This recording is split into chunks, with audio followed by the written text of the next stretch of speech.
નમસ્તે દોસ્તો, આજે ફર્સ્ટ ટાઈમ આ એક વિડીયો બનાવી રહ્યો છું અને આ વિડીયોનો અને આવતા ફ્યુચરના વિડીયોઝનો મારો ઉદ્દેશ્ય એક જ રહેશે કે કંઈક સારું કે જે બધાને સમજાય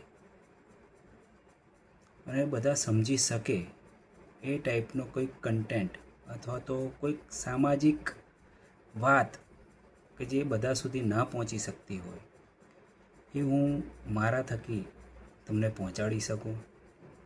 અને બીજી વસ્તુ કે આ વિડીયો એટલા માટે હું બનાવીશ કે જેથી જે અત્યારે હાલની સિચ્યુએશનમાં અત્યારની પરિસ્થિતિ મુજબ જે કંઈક ખરાબ બની રહ્યું છે સમાજમાં કે જેને આપણે અટકાવી શકીએ, રોકી શકીએ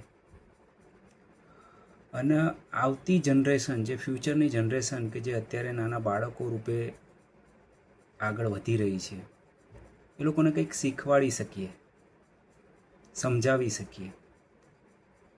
કારણ કે અત્યારની હાલની પરિસ્થિતિ પ્રમાણે જોઈએ તો સરકાર એકલી નહીં પણ જનતા પણ એટલી જ ખરાબ થઈ ચૂકી છે.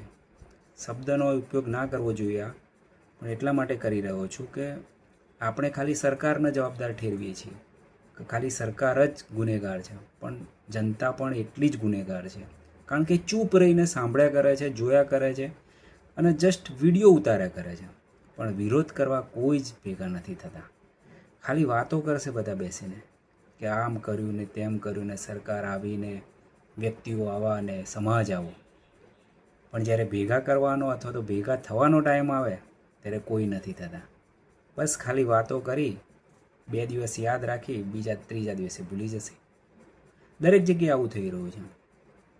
આજે એક ટૉપિક મારા ધ્યાનમાં એવો આવ્યો કે જે મેં થોડો ન્યૂઝપેપરમાં બી જોયો હતો અને એમાં એવું હતું કે આજકાલ નાના બાળકો કે જે 18 વર્ષથી નાના છે એ લોકો સૌથી વધુ સોશિયલ મીડિયા ઉપયોગ કરતા થઈ ગયા છે કે જે એમના માટે અને એમના ભવિષ્ય માટે બી ખતરાની ઘંટી સમાન કહેવાય.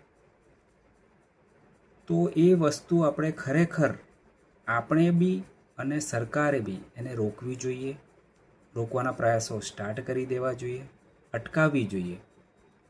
જેમ કે ઓસ્ટ્રેલિયામાં સૌથી પહેલાં સ્ટાર્ટ કર્યું કે જે 18 વર્ષથી નાના બાળકો જે છે એ લોકોને રાતથી લઈને સવાર સુધી સોશિયલ મીડિયા યુઝ નહીં કરી શકે એ ટાઈપની એ લોકોએ સિસ્ટમ બનાવી છે. ત્યાં આગળ સવારેથી સાંજ સુધી ઉપયોગ કરી શકશે લોકો, બટ રાતથી સવાર સુધી નહીં, કે જેના લીધે એ લોકો રાત્રે તો એટલીસ્ટ શાંતિથી ઊંઘી શકે કે જેથી એમનું શરીર બી સારું રહે, હેલ્થ સારી રહે, એમનું માઇન્ડ બી એટલું ફ્રેશ રહે કે જેથી એ કોન્સન્ટ્રેટ એમના સ્ટડીમાં ભણવામાં કરી શકે. અને આ જ નિયમ જો ઓસ્ટ્રેલિયાએ બહાર પાડ્યો, હવે એને બ્રિટન સરકાર પણ ઇમ્પ્લિમેન્ટ કરી રહી છે, ત્યાં આગળ એ લાગુ કરશે. તો જો બીજા દેશની સરકારો બાળકોના ભવિષ્યનું વિચારીને જો આ પ્રમાણેના નિયમો જો બનાવી શકતી હોય તો આપણા ભારત દેશમાં કેમ નહીં? કે આટલું બધું સોશિયલ મીડિયા બાળકો જેટલું યુઝ કરી રહ્યા છે તો એમનું માનસિક સંતુલન એ પોતે પણ ગુમાવી રહ્યા છે. એમનું ધ્યાન હવે ભણવામાં નથી રહ્યું, બીજી બધી જગ્યાએ વિચલિત થઈ રહ્યું છે. તો ખરેખર આ બધું અટકાવવું જરૂરી છે. મારી દૃષ્ટિએ મારું એવું માનવું છે. જો તમને પણ એવું લાગતું હોય તો ખરેખર આ અભિયાનમાં જોડાઓ, સપોર્ટ કરો કે જેથી આ વિડીયોઝ સારો એવો માર્કેટમાં વાયરલ થાય કે જેથી સરકારના ધ્યાને આવે અથવા તો કોઈ સારા એવા માણસોના ધ્યાનમાં આવે કે જે સરકારને જણાવી શકે કે જેથી સરકાર અથવા તો સારા એવા માણસો અથવા તો બીજા ટોપ લેવલના કંપનીઝના માણસો પણ જેને ધ્યાનમાં લઈને કંઈક આવા નિયમો માટે અમલ કરવા માટે કંઈક પ્રયાસ સ્ટાર્ટ કરે. નાનેથી લઈને મોટા સુધી બધાના ધ્યાનમાં આવે તો જ આ વસ્તુ શક્ય રહેશે.